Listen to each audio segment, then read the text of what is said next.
تبارک و تعالیٰ نے اس سورت کے آخر میں جو آیت ارشاد فرمائی وَلَسَوْفَ يَرْضَى کہ اے صدیق اکبر تجھے اللہ نے مال عطا کیا، تو نے مال خرچ کر دیا، مقصد کیا تھا تیرا؟ اور تو نے اللہ سے ڈر ڈر کر زندگی گزاری، اللہ تعالیٰ نے تجھے وہ مقام، وہ مرتبہ، وہ عزت اور وہ مقام اللہ نے تجھے عطا فرمایا، لیکن اس کے باوجود بھی تیرے اندر اللہ کا ڈر اس قدر ہے۔ جب تو کسی باغ میں جاتا ہے، ایک چڑیا کو دیکھ کر، ایک پرندے کو دیکھ کر، ایک جانور کو دیکھ کر اور وہاں پہ پڑے ہوئے تنکوں کو دیکھ کر خواہش کا اظہار کرتا ہے، کاش کہ ابو بکر کوئی پرندہ ہوتا، کاش کہ ابو بکر اس تنکے کی طرح ہوتا کہ اللہ تعالیٰ اس سے حساب نہ لیتا، اللہ تعالیٰ اس کی پکڑ نہ کرتا۔ اللہ نے صدیق اکبر رضی اللہ تعالیٰ عنہ کے بارے میں اتنے آیات، اتنے فضائل، اتنے احکامات بیان فرمائے، مگر صدیق اکبر کے دل میں جو ڈر تھا، جو اللہ کا خوف تھا، جو اللہ کے احکامات کو پورا کرنے کی فکر تھی، وہ اللہ تعالیٰ نے اس سورت کے اندر فرمایا وَسَيُجَنَّبُهَا الْأَتْقَى کہ ان قریب وہ کامیاب ہوگا جو سب سے زیادہ اللہ سے ڈرتا رہا۔ معلوم ہوا کہ امت محمدیہ کے اندر، پوری امت مسلمہ کے اندر، نبی کریم صلی اللہ علیہ وسلم کی امت میں سے سب سے زیادہ اگر کوئی اللہ سے ڈرنے والا ہے تو وہ صدیق اکبر ہے۔ اس آیت کی روشنی آج میری اور آپ کی زندگی ہے، کتنے گناہوں کے اندر ہم ڈوبے ہوئے ہیں، لیکن ہمیں بھی اتنا اللہ کا ڈر نہیں ہے جتنا صدیق اکبر اتنے عظیم الشان مقام پہ پہنچنے کے باوجود بھی اللہ کا ڈر اپنے دل میں سمائے ہوئے تھے۔ اور صدیق اکبر رضی اللہ تعالیٰ عنہ کا اتنا بڑا مقام کہ اللہ تبارک و تعالیٰ کے حکم سے، کیونکہ نبی کریم صلی اللہ علیہ وسلم سمیت 1.25 لاکھ انبیاء میں سے کوئی بھی نبی کوئی بھی کام اللہ کے حکم اور اس کی مرضی کے بغیر نہیں کرتے۔ وَمَا يَنْطِقُ عَنِ الْهَوَىٰ إِنْ هُوَ إِلَّا وَحْيٌ يُوحَىٰ کہ نبی اپنی زبان سے کوئی لفظ، کوئی جملہ ادا نہیں کرتے جب تک کہ اللہ کا حکم اور اللہ کی وحی نازل نہ ہو جائے۔ اور اللہ تبارک و تعالیٰ کے اسی حکم کے مطابق نبی کریم صلی اللہ علیہ وسلم نے ہم سب کی ماں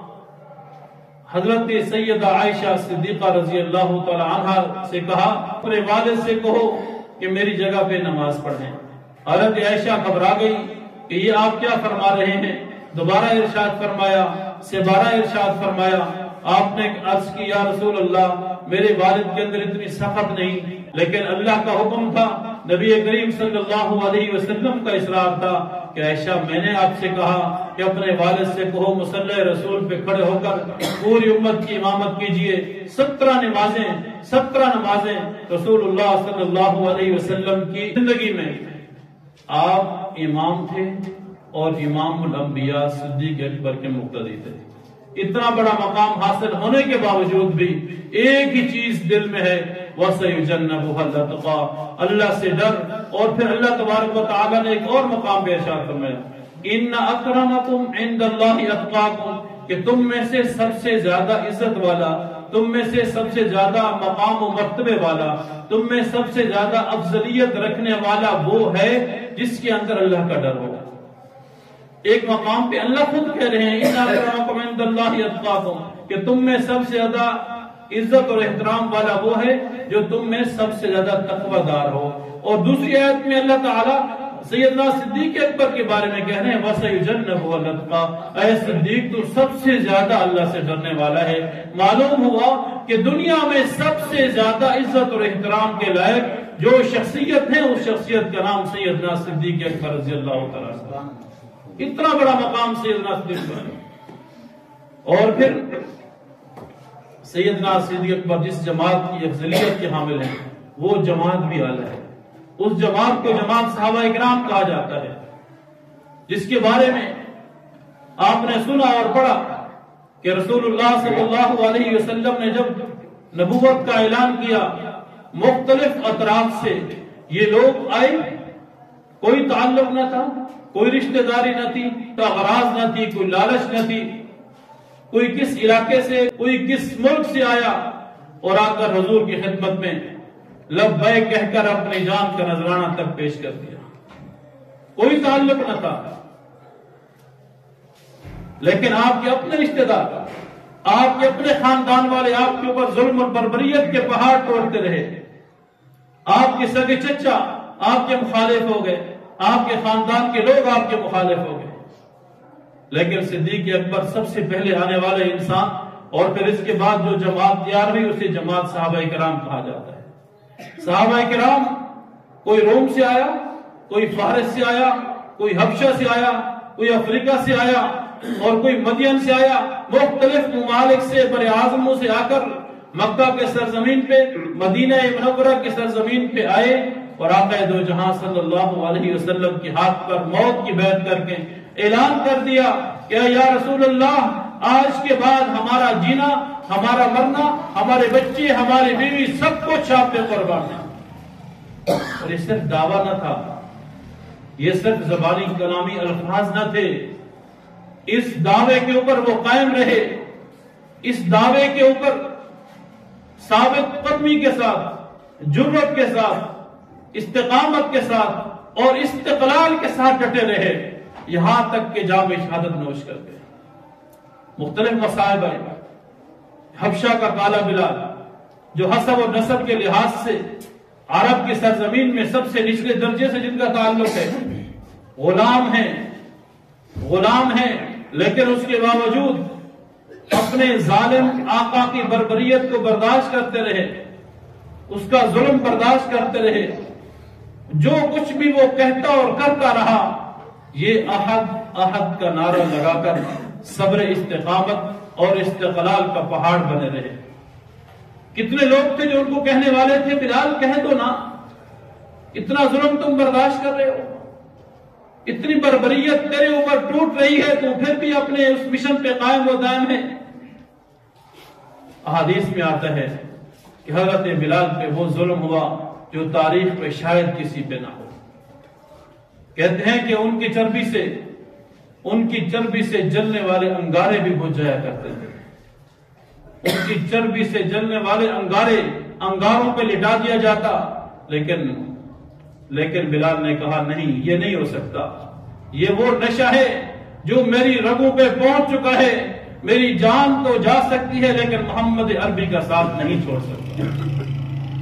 حضرت عمار یاسر پہ، حضرت سمیہ، مرد تو مرد ہیں، عورتوں نے بھی کمال کر دیا، حضرت سمیہ، حضرت زنیرہ، سب کو تہس نہس کر دیا گیا، ظلم کر کے ان کو شہید کر دیا گیا، مگر جس موقف پہ ڈٹ جانے کا اعلان نبوت کے بعد انہوں نے کیا، اس پہ مرتے دم تک قائم رہے۔ اس عظیم الشان جماعت کے وجود کو برقرار رکھنے کے لیے اور اس کا دفاع کرنے کے لیے، اس سے محبت کا اظہار کرنے کے لیے، اس سے مستقل جڑنے کے لیے اللہ تبارک و تعالی نے متعدد آیات اور رسول اللہ صلی اللہ علیہ وسلم نے متعدد احادیث میں ذکر کیا۔ پہلے پارے کے اندر اللہ تعالیٰ کا فرمان ہے وَإِذَا قِيلَ لَهُمْ آمِنُوا كَمَا آمَنَ النَّاسُ قَالُوا أَنُؤْمِنُ كَمَا آمَنَ السُّفَهَاءُ، اور اسی پارے کے آخر میں آخری صفحے پہ ایک آیت ہے، فرمایا فَإِنْ آمَنُوا بِمِثْلِ مَا آمَنْتُمْ بِهِ فَقَدِ اهْتَدَوْا۔ صحابہ کرام کا ایمان دیکھ کر، صحابہ کرام کی قربانیاں دیکھ کر، صحابہ کرام کی جرأت اور استقلال کو دیکھ کر، اللہ تبارک و تعالی نے صحابہ کرام کی قربانیوں کو دیکھ کر، صحابہ کرام کے مشن، نظریے اور کاس پہ ڈٹ جانے کو دیکھ کر ان کو آئیڈیل بنا دیا اور فرمایا فَإِنْ آمَنُوا بِمِثْلِ مَا آمَنْتُمْ، اگر تم ان صحابہ کرام جیسا، ان مسلمانوں جیسا ایمان لاؤ گے تب تم ہدایت یافتہ قرار پاؤ گے۔ معلوم ہوا کہ تمہاری ہدایت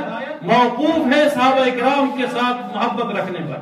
جب تک تمہارا تعلق صحابہ کرام سے نہیں ہوگا تم ہدایت یافتہ اپنے آپ کو کہو بھی صحیح، تم ہدایت پہ نہیں جا سکتے۔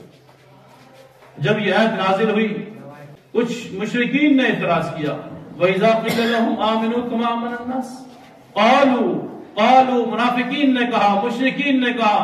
أَنُؤْمِنُ كَمَا آمَنَ السُّفَهَاءُ، ان بیوقوفوں جیسا ہم ایمان لائیں۔ کیونکہ یہ لوگ ذات پات کے حساب سے کم تھے، کمزور طبقے سے ان کا تعلق تھا۔ انہوں نے کہا ہم ان لوگوں جیسا ایمان لائیں، ہم تو بڑے بڑے سردار ہیں، ہم تو بڑے جگیردار ہیں، ہم تو بڑے مالدار ہیں، ہم ان لوگوں جیسا، ان غریبوں جیسا، ان فقیروں جیسا، ان غلاموں جیسا ایمان لائیں، ہمیں یہ ایمان قبول نہیں۔ اللہ تعالیٰ نے جواب میں ارشاد فرمایا قالوا انؤمن كما آمن السفهاء، یہ ان کے الفاظ ہیں۔ الا، یہاں سے اللہ تعالیٰ فرما رہے ہیں الا انہم هم السفهاء، یہ بیوقوف صحابہ کرام نہیں، بیوقوف وہ لوگ ہیں جو صحابہ کو بیوقوف کہتے ہیں۔ یہاں سے یہ بھی معلوم ہوا کہ جو بھی صحابہ کرام کے بارے میں الفاظ استعمال کیے جاتے ہیں در حقیقت وہ اس کے اپنے اوپر فٹ آ رہے ہوتے ہیں۔ آج کے زمانے قرآن کی آیات قیامت تک ہیں، قرآن کے الفاظ مخصوص علاقے تک، مخصوص زمانے سے ان کا تعلق نہیں، قیامت تک کے لیے یہ قرآن کریم موجود ہے کہ جو صحابہ کرام کو جو الفاظ استعمال کرے گا جواب میں وہی اس کے اوپر رد لوٹے گا۔ اور پھر ایک موقع ایسا بھی آیا کہ جب اللہ تبارک و تعالی نے صحابہ کرام کا امتحان لیا، مختلف واقعات ہوتے ہیں، اللہ تعالیٰ نے امتحان لیا۔ اب امتحان کیسے ہوتا ہے؟ ایک ہمارا امتحان ہے، ایک اللہ تعالیٰ کا امتحان ہے۔ ایک میرے اور آپ پرچہ حل کرتے ہیں اور ایک صحابہ کرام پرچہ حل کر رہے ہوں گے، اور وہ امتحان، وہ سوال کیا تھا؟ یہ لوگ جو نمازیں پڑھتے ہیں، محمد رسول اللہ والذین معہ اشداء علی الکفار، اللہ نے ارشاد فرمایا کہ وہ کافروں پہ سخت ہیں، اشداء علی الکفار، کافروں پہ سخت ہیں، رحماء بینہم، آپس میں نرم دل ہیں، تراہم رکعا سجدا، آپ انہیں دیکھتے ہیں کبھی رکوع کر رہے ہیں کبھی سجدہ کر رہے ہیں۔ یہ کافروں پہ سخت کیوں ہیں؟ ایک سوال پیدا ہو سکتا تھا کہ چونکہ یہ پہلے ان کے دشمن تھے، اسلام لانے کے بعد وہ دشمنی پوری کر رہے ہیں، وہ اپنا انتقام لے رہے ہیں کہ جو حالت کفر کے اندر کافروں نے ظلم کیا، اس لیے یہ کافروں پہ سخت ہیں تاکہ ہم وہ انتقام لے سکیں، پہلا سوال۔ اور دوسرا رحماء بینہم، آپس میں ان کا محبت ہے۔ ممکن ہے کوئی لالچ ہو، ایک امیر صحابی ہو، ایک غریب ہو، تو غریب صحابی کے دل میں لالچ ہو کہ میں اس کے ساتھ تعلق بناؤں گا، اس کے ساتھ محبت کروں گا، اس کے ساتھ دوستی کا ایک برتاؤ، اچھا برتاؤ کروں گا تو مجھے کچھ حاصل ہو جائے گا، ایک سوال پیدا ہو سکتا تھا۔ تراہم رکعا سجدا، آگے اللہ نے فرمایا کہ وہ کبھی رکوع میں ہوتے ہیں کبھی سجدہ میں ہوتے ہیں، ممکن ہے وہ لوگوں کو دکھانے کے لیے ہو،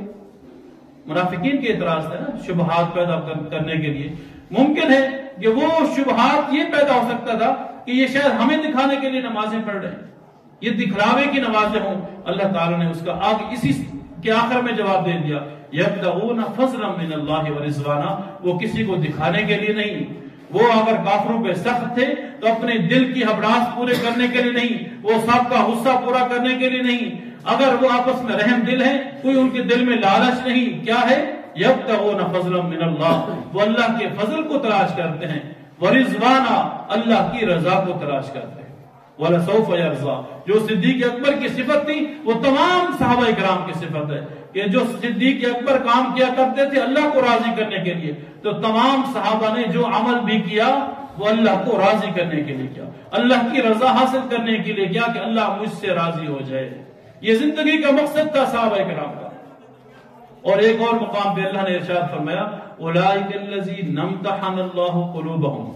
اللہ نے ان کے دلوں کا امتحان لیا۔ آج ہم سوال کے جواب دیتے ہیں کسی سے نقل کر کے، کس سے پوچھ کے، کچھ کسی سے جو رٹا رٹایا الفاظ ہوں وہ لکھ کر، لیکن اللہ نے ان کے دلوں کا امتحان لیا، ان کے دل میں کیا ہے۔ انسان جو پیپر حل کر رہا ہوتا ہے اس کو ممکن ہے اس نے کسی سے پوچھا ہو، اس کے دل میں وہ سوال کا جواب ہو بھی نہ، لیکن جب وہ پیپر سائن ہو کر واپس آتا ہے ہمیں پورے نمبر مل جاتے ہیں، چونکہ دیکھنے والا ہماری ظاہری شکل کو دیکھتا ہے، ظاہری لکھائی کو دیکھتا ہے، ظاہری سوال کے جواب کو دیکھتا ہے، اسے یہ معلوم نہیں ہوتا کہ میں نے کس سے پوچھ کر لکھا، نقل کر کے لکھا یا میں نے اپنے عقل سے لکھا۔ لیکن اللہ نے جو امتحان لیا ان کے دلوں کا امتحان لیا، اولئک الذین امتحن اللہ نے ان کا امتحان لیا، قلوبہم للتقوی، ان کے دل کے اندر ایک ہی چیز تھی اور وہ اللہ کا ڈر تھا، بس اللہ نے اعلان کر دیا کہ ان کے دل کے اندر کوئی اور چیز نہیں ہے، کوئی ریاکاری نہیں ہے، کوئی ذاتی اغراض نہیں ہے، کوئی ذاتی نفرت یا ذاتی محبت نہیں ہے، خالص اللہ کی رضا ہے، اللہ کا ڈر ہے۔ وہ جو کام بھی کرتے ہیں یا تو اللہ سے ڈر کے کرتے ہیں یا وہ اللہ کی رضا کے لیے کرتے ہیں۔ ان دو کاموں کے علاوہ صحابہ کرام کے دل میں کوئی اور چیز نہیں ہے۔ اور آخر میں فرمایا، آخری پارے کے اندر، رضی اللہ عنہم ورضوا عنہ، اللہ ان سے راضی، یہ اللہ سے راضی۔ یہ تمام زندگی کا، صحابہ کرام کی پوری زندگی کا نچوڑ ہے کہ اللہ نے فرما دیا کہ یہ اللہ سے راضی ہو گئے، اللہ ان سے راضی ہو گئے۔ جب دنیا کے اندر آج بڑے سے بڑا قطب ابدال غوث، انبیاء کے بعد کوئی بھی شخص یہ دعویٰ نہیں کر سکتا کہ میرے ہر عمل سے اللہ تعالیٰ راضی ہے۔ ہم نماز پڑھ رہے ہیں لیکن ہم دعوے سے نہیں کہہ سکتے، امید رکھتے ہیں، ہم نماز پڑھتے ہیں اللہ راضی ہو جائے گے، ہم نیک کام کریں گے اللہ راضی ہو جائے گے، لیکن کوئی ثبوت نہیں ہے میرے اور آپ کے پاس کہ اللہ میرے اس عمل سے راضی ہے بھی صحیح یا نہیں، اللہ کو یہ مقصود ہے بھی صحیح یا نہیں، لیکن اللہ تعالیٰ صحابہ کرام کے اعمال سے راضی ہے، رضی اللہ عنہم ورضوا عنہ۔ تو اللہ تعالیٰ سے دعا ہے کہ اللہ تعالیٰ ہمیں صحابہ کرام کی صحیح نقش قدم پہ چلنے کی بھی توفیق عطا فرمائے، ان کے کردار اور گفتار کو اپنانے کی بھی توفیق عطا فرمائے۔ ابھی 2 دن پہلے جو قومی اسمبلی کے اندر اسی حوالے سے بل پیش ہوا اور وہ پاس بھی ہو گیا کہ صحابہ کرام اور اہل بیت کا جو گستاخ ہوگا، جو ان کی گستاخی کرے گا، ان کو کم سے کم سزا 10 سال اور زیادہ سے زیادہ عمر قید بھی ہو سکتی ہے۔ یہ بڑا مستحسن اقدام ہے۔ ہمارے ملک کے اندر ایسا کام ہونا یہ اللہ کے بڑے فضل میں سے ایک فضل ہے کہ اس گئے گزرے دور کے اندر بھی صحابہ کرام کی عزت اور ناموس کی بات ہمارے ایوانوں کے اندر ہو، ہمارے حکام بالا کی موجودگی کے اندر یہ بات ہو۔ اللہ تعالیٰ جزائے خیر دے حکمرانوں کو اور ان لوگوں کو جنہوں نے اس کے اندر اپنا حصہ لیا، جس قدر بھی تعاون کیا۔ اللہ تعالیٰ ہماری دنیا بھی، ہماری آخرت بھی صحابہ کرام کے نقش قدم پہ گزارے۔ وآخر دعوانا الحمدللہ۔